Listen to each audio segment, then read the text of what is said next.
let's rebuild Notre Dame, and happy Easter.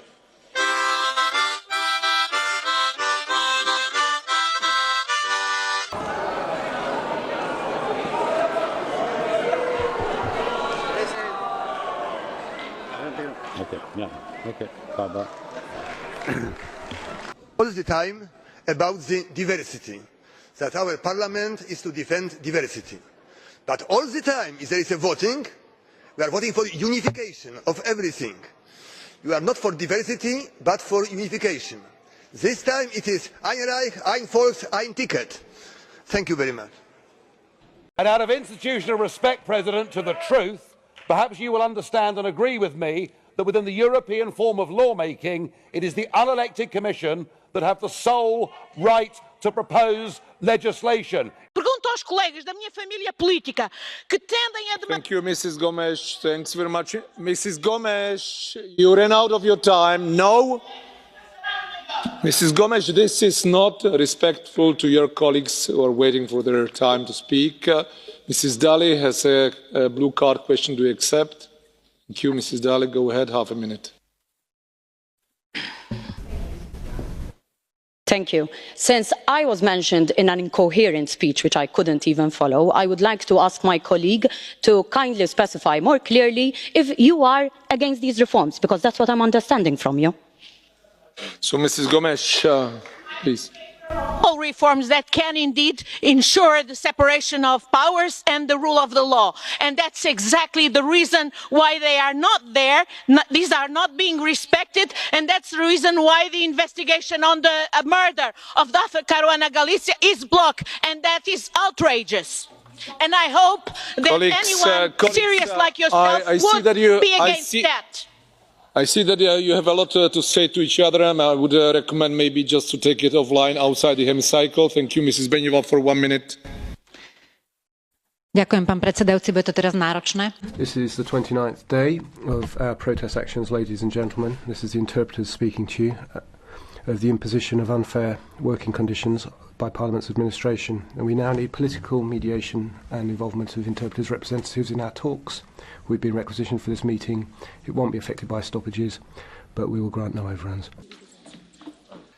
Let me just tell you, sir, and your colleagues,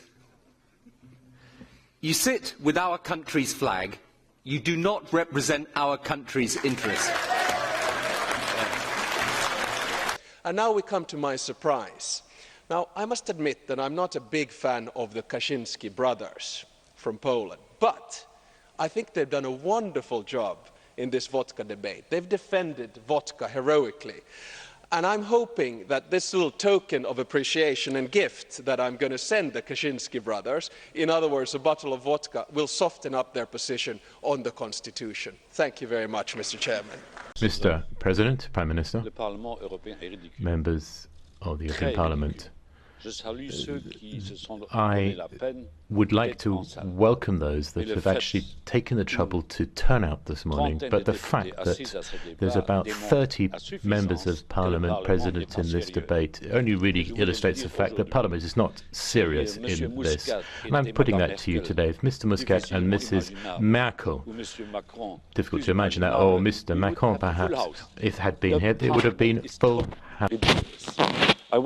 La prego, signor Presidente, di avere un atteggiamento più rispettoso nei confronti. Could you please have a more respectful attitude? You may criticise the Parliament, yes, but the Commission does not control the Parliament. It's the Parliament that should be controlling the Commission. Thank you. There are only few members in the plenary to control the Commission. You are ridiculous. I wanted to pay tribute to the Maltese Signor Presidente, je vous en prie d'utiliser un langage différent. I would ask you please to change your language. We are not ridiculous. Please, please.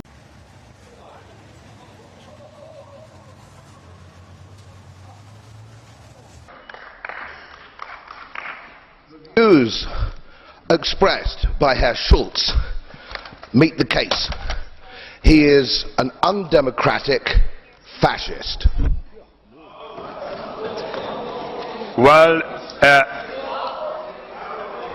most of the members in the chamber cannot accept your behaviour. I would therefore ask you to leave the chamber at this point.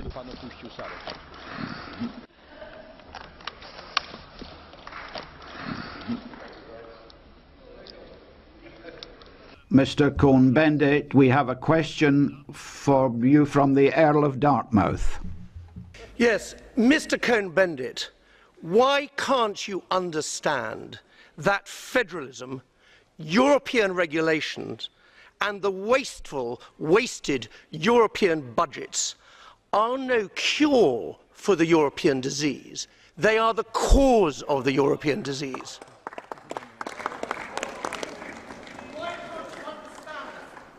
Mr. Earl, why can't you understand that the time of the Earls are over? They are not the solution of the democracy. Can't you understand this? That we are in a time that in 30 years none of the European nation states, neither Great Britain, neither Germany, will be part of the G8. Can't you understand? This time over. You can write poems about it. I'm sad about it. I understand that an Earl is sad about it, but it's the cruel reality of the modern world. Can't you, Mr. Earl, understand the modern world? And of course, women must earn less than men, because they are weaker, they are smaller, they are less intelligent, and they must earn less. That's all.